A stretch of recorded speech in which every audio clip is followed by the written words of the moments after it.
Hello and good evening. We are coming to you live from Rwanda's capital here in Kigali. Many thanks for joining us on tonight's news on RwandaTV. I'm Ethan Tashobi and these are the top stories tonight. President Paul Kagame is scheduled to arrive in Jamaica on Wednesday for a 3-day state visit. This Wednesday evening at Kigali Marriott Hotel, First Lady Jeanette Kagame joined young people at Kwibuka 28 conversation named Kujichaniro to commemorate the genocide against the Tutsi, learn its history and discuss how to build a better country. This Wednesday as well at Lebero Genocide Memorial, where presiding over the ceremony to conclude the week-long national mourning in honor of the victims of the 1994 genocide against the Tutsi, Senate President Dr. Iyamuremye Auguste paid tribute to politicians who were murdered for their fight against genocide plot against the Tutsi.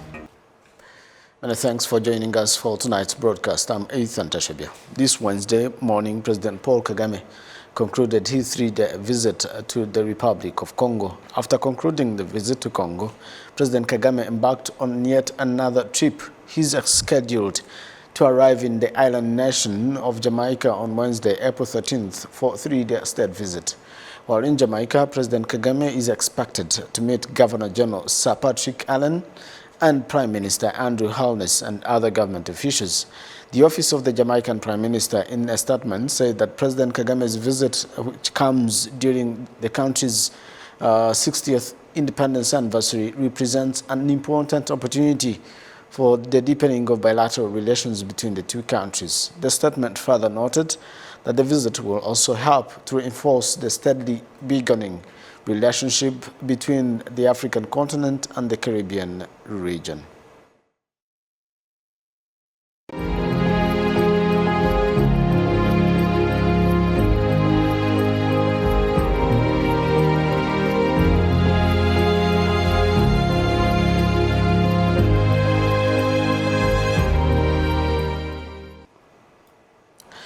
Now, political analysts in Rwanda say that the policy of consensus, rather the politics of consensus and the political parties that have chosen in Rwanda after the genocide against the Tutsi has led a country to being free from conflicts and division. Jen Mutoni has this report.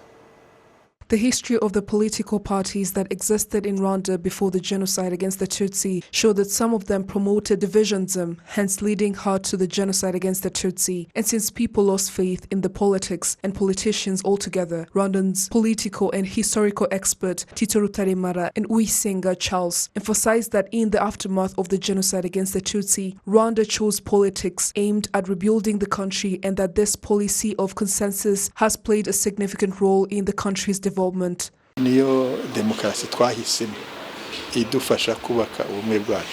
We chose democracy to help us build our unity and to thrive together, and that is why people are amazed at how we overcame those tragedies in 28 years and have developed, hence being an example to foreigners. Before, people were coming to see the atrocities. Now they come to see the good things that we have. All this is based on the actions of the parties by choosing democracy and cooperating, because that is what brings peace, and without peace there is no progress.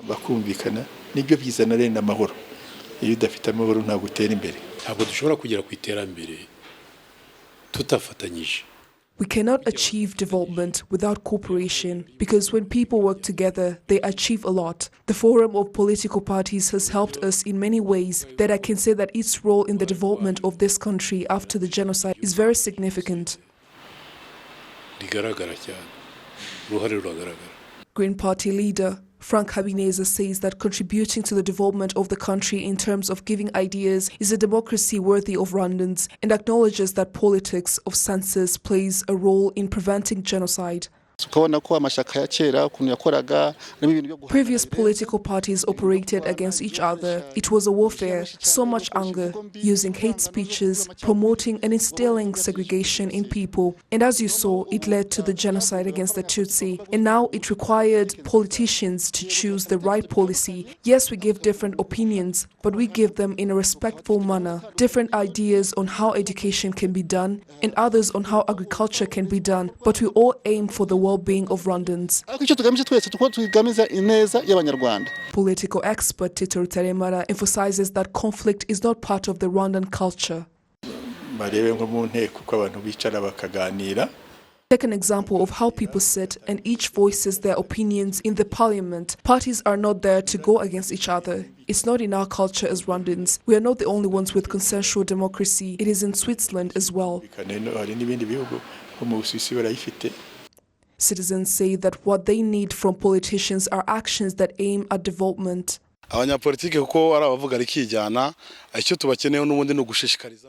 While politicians are decision makers, all we ask of them is to encourage young people to continue to love and serve the country and to eradicate the hatred that was among people and promote patriotism. That is what we need today, and indeed they do so. But we ask them to do more of it so that the future generation will grow as patriots. Dr. Nkurunziza Joseph Gyarasa, spokesperson of Rwanda's civil society platform, explains the benefits of consensual politics that has been promoted in Rwanda in the aftermath of the genocide against the Tutsi. People need to understand that democracy is not about fighting. Democracy is about competition and active participation. So people can compete without fighting. And I think what Rwandans need to do is to document about consensual democracy, about having a type of governance whereby people sit and discuss and have dialogue, than where people meet and fight and burn houses and burn tires in the street, so that we can demonstrate that there is also this other type of democracy where people can sit and argue without fighting. There are currently 11 recognized political parties in Rwanda, which make up the National Forum of Political Parties. Jane Mutoni, RTV News. This Wednesday evening at Kigali Marriott Hotel, First Lady Jeanette Kagame joined young people at Kwibuka 28 conversation named Kugichaniro to commemorate the genocide against the Tutsi, learn its history and discuss how to rebuild a better country. The conversation themed the role of youth in fighting against genocide and building Rwanda we want, was organized by Peace and Love Proclaimers PLP and urges trust in collaboration with the Imbuto Foundation. The event brought together over 450 participants, both those living in Rwanda and abroad. During her remarks, First Lady Jeanette Kagame urged young Rwandans to be pioneers of peace and forgiveness. Now, joining me in the studio this very evening is the PLP Executive Director Nasul Shema, who is here to tell us about today's event. PLP, if I may tell you, is an organization founded by Rwandan youth seeking to inspire peers and teach them the principle of hope, unity, and social responsibility.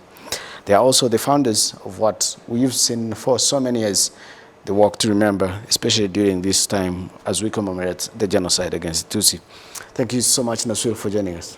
Thank you very much for having me. It's a pleasure and a privilege. All right. If you could tell us very briefly, what is the history of Kugichaniro? What do we know, or should we know about this conversation? Yes, Kugichaniro is a PLP event that was initiated in 2017, and this was years after we've had successfully organized the Walk to Remember, and we sat down and said, it's time now to have conversation around these certain topics. So we went back into the culture and we found Kugichaniro, which used to be a place where young and old would gather around to discuss issues that are happening in the family, good and bad, and find ways to find solutions. So Kugichaniro for us is a place where we come around as young people to discuss the causes and consequences of genocide, highlighting the important role of young people in making sure that such atrocities do not happen in Rwanda or elsewhere. So Kugichaniro, I understand it started in 2017, is that right? Yes, yes. If you could tell us, what kind of role should the young people play in fighting against genocide and building the Rwanda that we want? For me, I think the first and foremost role is education.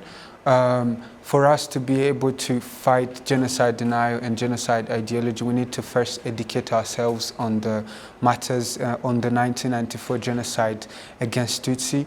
And by educating ourselves, we'll be able to have the content that is needed to fight genocide denial. We also need to understand that as much as genocide denial is the last step, it could also be the first step to genocide. So if we are distracted, if we think that genocide denial should be fought by other people, we are wrong. So we need to fight it with every means that we got.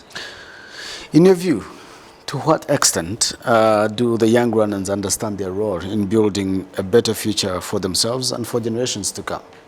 I think we are now at a good extent, but it is not where we would want to be. Yeah. The young people of today now understand that if we do not remember, we're doomed to repeat it. But then it remains a problem because they most often associate genocide denial with politics. They think that if you are there fighting genocide denial on social media, yeah, you are playing politics. So we need to kind of like shift that mindset. We need to understand that each and everything concerned about genocide ideology, genocide denial is our fight, and then we need to go together in this fight. Very lastly, in the context of Rwanda's history, a very dark and actually very painful history, what does forgiveness and unity mean to you as a young leader? Forgiveness for me is, forgiveness and the ability to let go for me are such an important ability, because often we need to learn to accept apologies that we've never received. And sometimes when you do not forgive, sometimes there is something that keep nudging on your heart, you know. So forgiveness is actually showing the person who have wronged you that you still have your humanness inside you. You still have the heart. And sometimes when you don't forgive them, you're giving them what actually they need. And so to make sure that you are a better person than them, it is always best to forgive. It is not an easy journey. Yeah. That's why we need to kind of like make sure that we all go into this together and move forward as a nation. And be united as a nation. Be united as a nation, of course. Mr. Naswil Shema, the Executive Director of PLP, Peace and Love Proclaimers. We appreciate your time. Thank you very much for having me. It's a pleasure and a privilege. In other stories, the social media personalities are urging Rwandans, especially the young people, to properly use such sites in the fight against genocide ideologies that seek to negate and deny the 1994 genocide against the Tutsi. Betty Mutoni has this report. Experts say that the world of technology is growing so fast and the use of social media is increasing, where someone can be home and post something on social media and in short time the whole world has seen it. And that is why those who are denying and spreading the genocide ideology against Tutsi will use to deceive people. Havugimana Uwera Francine and Kairang Sewase among most followed on social media noted that everyone should be involved in fighting against the genocide ideology against Tutsi. The social media platform is something that delivers a message in a short, fast-paced way and powerful. That is why the enemy uses it in the spread of genocide ideology. Therefore, not only leaders, Aerige, Senelege, or Iwuka, but everyone, especially youth, should be involved in fighting against the genocide ideology on social media because it is easy way to use and deliver a message to many. We are commemorating the genocide against the Tutsi. They are about to 28 years ago. So people have to play a great role in building the country that has been destroyed by this kind of by the genocide, the ideology, indeed by the genocide that happened in 1994. So our role as social media influencers, the message is to use the social media in a proper way. In a way that build the country, that build a sustained peace for the betterment of Rwandans. The spokesperson of Rwanda Investigation Bureau, Dr. Tsied Mulangira has warned those who spread the genocidal ideologies on social media platforms and pointed out that there are laws in place to punish people who do that. We should use them in proper way because we are given the opportunity to express our concerns and share our views, but there is a law that governs that, so that they are used in a proper way, not for spreading genocidal ideologies through videos, photos, or any other means. Genocide ideologies, the denial and negation of genocide against Tutsi and other related crimes are punishable with 5 to 7 years in prison and fine between 500,000 and 5 million Rwandan francs. Betty Mutoni, RwandaTV News. Now, this Wednesday at Rebero Genocide Memorial, Senate President Dr. Iyamuremye Augustine officiated at the ceremony to conclude the week-long national mourning in honor of over 1 million lives killed during the 1994 genocide against the Tutsi. In his remarks, Dr. Iyamuremye paid tribute to politicians who were murdered during the genocide for their love for Rwanda, for their political ideology, and for their fight against genocide plot against the Tutsi. We have this report. The conclusion of the commemoration week of the genocide against the Tutsi was held at Rebero Genocide Memorial in memory of the politicians killed in the genocide against the Tutsi. Of more than 14,000 resting at the memorial, 12 are politicians.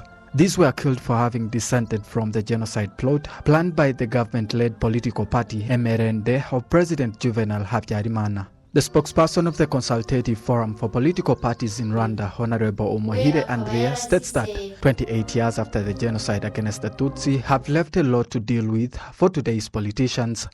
Uyu munsi rero turibuka bamwe mu banyepolitike bagize ubutwari bwo kwanga akarengane. Today we also remember politicians that chose not to support injustice and stood up against Juvenal Habyarimana's regime that planned the genocide against the Tutsi. We, as the current and coming politicians, we have a responsibility of teaching our followers and all Rwandans how to live in peace and harmony, continue to uphold the unity we have always had, and continue being examples in everything we do. Tugakomeza kubumbatira umwe twahoranye, tukaba intangarugero mu byo dukora byose. The Minister of National Unity and Civic Engagement, Dr. Bizimana Jean Damascene, speaking about the role of politicians in the genocide against the Tutsi, explained that apart from MRND as a ruling party, the CDR political party, which was made up of Hutu extremists, participated in the campaign to devalue and undermine the people's relations with the Arusha Peace Accords, and in 1992 issued a statement containing what the party called the 10-point guidelines on the Hutu calling for the extermination of the Tutsi. Dr. Bizimana also states that the list of good politicians to be remembered today is set to be revised and include others, including Ngurinzira Boniface, who was the Minister of Foreign Affairs and also supported the Arusha Accords. CDR ifite uruhare rw'umwihariko kuko yo yeruye ikabigaragaza. CDR had a special role since it openly showed it in its operations, in its policy announcements, that openly fought the Tutsi and opposed peace talks. On the 2nd of September 1992, CDR wrote a French document to the Minister of Foreign Affairs, Ngurinzira, who was the Rwandan envoy to the peace talks, which contained their demands to be in the same transitional government with FPR. In conclusion, they asked Ngurinzira to consider their demands at the peace talks, or if not, he should get ready of what will come next, and you all know what came next. Ngurinzira was killed, and we haven't been able to recover his body to accord him a decent burial as these other politicians. We are into plans of revising the lists of politicians buried at Rebero so that other good politicians like Ngurinzira can also be included and remembered.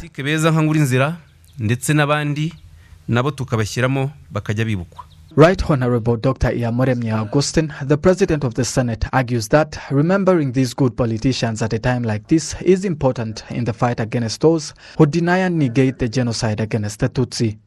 Kwibuka abanyapolitike bishwe kubera kwitandukanya n'ingengabitekerezo ya jenoside.